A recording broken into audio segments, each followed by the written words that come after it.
The Iraqi Prime Minister Haider al-Abadi is here in Washington. He had his first official visit with the president on Tuesday. There you see him in the Oval Office. Now he's talking to lawmakers up on Capitol Hill. He's appealing for more U.S. military support in the fight against ISIS. Meanwhile, Iraqi residents, they are fleeing in huge numbers right now from their homes in Ramadi, elsewhere in the Anbar province, only about 70 miles or so from Baghdad. As you can see, a wave of people, they are trying to escape on foot. They're trying to escape a few thousand ISIS fighters who have moved in, and the Iraqi military, at least right now, fully incapable of dealing with these ISIS fighters. The Idaho Republican Senator Jim Risch is a member of the Senate Foreign Relations Committee. He's joining us now. Senator Risch, thanks very much for coming in. Thank you, Wolf. You're also a member of the Intelligence Committee, and you came here to our CNN studios directly from a meeting you and other members have had with the Iraqi Prime Minister. Did he make a compelling case to provide another $200 million in U.S. economic assistance to Iraq and to provide military hardware, including Apache helicopters, tanks, other sophisticated weapons to that military? Well, Wolf, I think the piece that you just did makes a compelling case for the fact that there are no good answers here. There are no good choices here. It's the least bad choice that you have to make.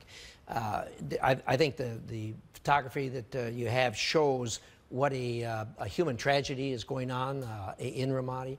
I heard the Prime Minister less than an hour ago say, personally, that if it hadn't been for U.S. air power in Tikrit, they would have failed in Tikrit. Your description of the Iraqi military, I think, is a broad generalization. It is certainly accurate as to some units, many units, maybe even most units. They do have some fighting forces. Their control and command is spotty at best, and they're going to have a very difficult time doing what they need to do in Ramadi.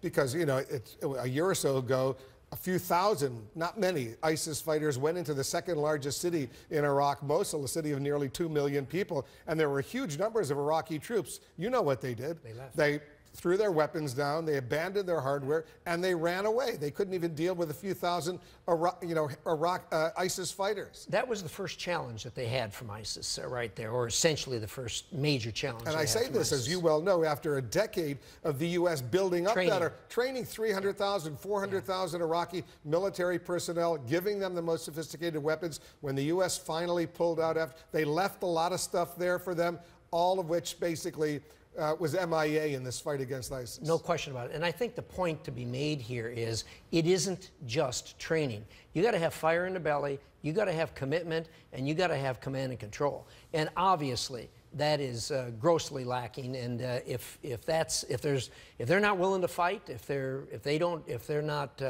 emboldened to fight, they don't have the right frame of mind to fight or the motive to fight, they'll do just what you said. Are you going to vote in favor of providing the Iraqis with $200 million in U.S. funds, taxpayer money, for the next year, as the Obama administration announced yesterday they want? Right. We haven't crossed that bridge yet. We're still discussing it. I always want to hear details about how that money's going to be spent.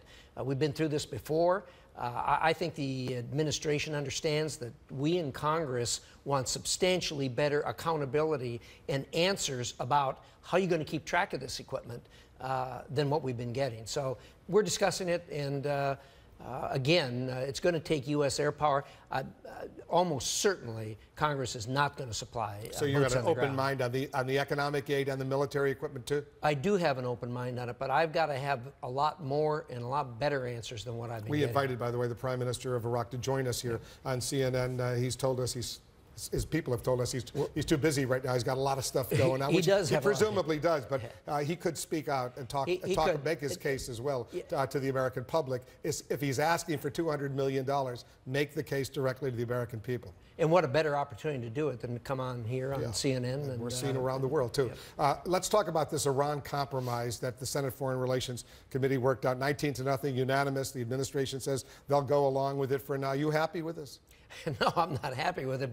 But what I am happy with, Wolf, is that after this deal was struck and And it was all about words. Words matter in paragraphs and sentences. After all was said and done, what I'm going to get out of this and what my colleagues are going to get out of this is an opportunity to vote. As you know, I've been very critical of what the administration, how it started, how it's unfolded, where we are right now, and what is likely the final deal that comes up.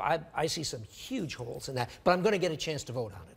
And that's what that's this important is all to you about. and to most of your colleagues, Republicans and Democrats, and that what we saw in the Foreign Relations Committee yesterday. The fact that the sanctions haven't even been lifted yet, and Russia's announcing a sale of missiles S-300s to Iran. What does that say? You know, that is something that is, I know, is very worrisome to the Israelis.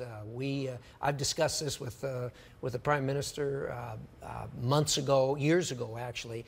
They were very concerned about those S-300s because that is a game changer. If they deploy those S-300s, it is much, much more difficult to get either at Natanz or at Fordo. Either one will be much more difficult to get at. And you hope that doesn't happen, but there are not good signs that that isn't eventually what's going to have to be done.